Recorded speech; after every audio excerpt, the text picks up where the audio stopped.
యాకోబు తన తండ్రి వద్దకు వచ్చి, నా తండ్రి అని పిలువగా అతడు, ఏమి నా కుమారుడా, నీవు ఎవరు అని అడిగాడు. అందుకు యాకోబు అన్నాడు, నేను ఏశావు అనే నీ జ్యేష్ఠ కుమారుడను. నీవు నాకు చెప్పిన ప్రకారం చేశాను.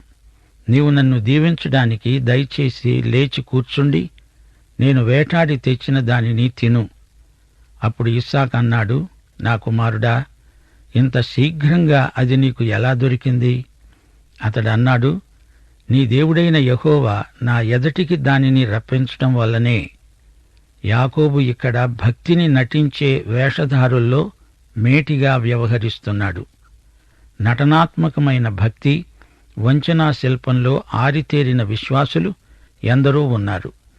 ప్రభువు నడిపిస్తున్నాడు అని చెప్పి విడ్డూరపు పనులు చేసేవారున్నారు. ప్రార్థన అనే ముసుగు వేసుకొని అందులో అన్ని వికృతమైన పనులు చేసే భక్తులకు శ్రమ. ఇలాంటి మోసాన్ని, కపటాన్ని, వంచనను ప్రభువు సహించడు. ఇస్సాకు అంటున్నాడు, నా కుమారుడా, నీవు ఏశావు అనే నా కుమారుడవో కావో నేను నిన్ను తడివి చూస్తాను, దగ్గరికి రా. యాకోబు తన తండ్రి అయిన ఇస్సాకు దగ్గరికి వచ్చినప్పుడు అతడు అతణ్ణి తడివి చూచి అన్నాడు, స్వరము యాకోబు స్వరమే కాని చేతులు ఏశావు చేతులే. యాకోబు చేతులు అతని అన్న అయిన ఏశావు చేతుల వలె రోమములు గలవి అయినందున ఇస్సాకు అతనిని గుర్తుపట్టలేక అతణ్ణి దీవించి అడిగాడు, ఏశావు అనే నా కుమారుడవు నీవేనా? నేనే అన్నాడు యాకోబు.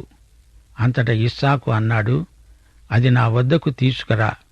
నేను నిన్ను దీవించున్నట్లు నా కుమారుడు వేటాడి తెచ్చినది తింటాను. అతడు అది తెచ్చిపెడితే తాను తిన్నాడు. ద్రాక్షరసం తెస్తే అది తాగాడు. తరువాత అతని తండ్రి అయిన ఇస్సాకు అన్నాడు, నా కుమారుడా, దగ్గరికి వచ్చి నన్ను ముద్దు పెట్టుకో. దగ్గరగా వచ్చి అతడు ముద్దు పెట్టుకున్నాడు. అప్పుడు అతడు అతని వస్త్రములను వాసన చూచి అతణ్ణి దీవించి అన్నాడు, ఇది నా కుమారుని సువాసన. యెహోవా దీవించిన చేని సువాసన వలె ఉన్నది.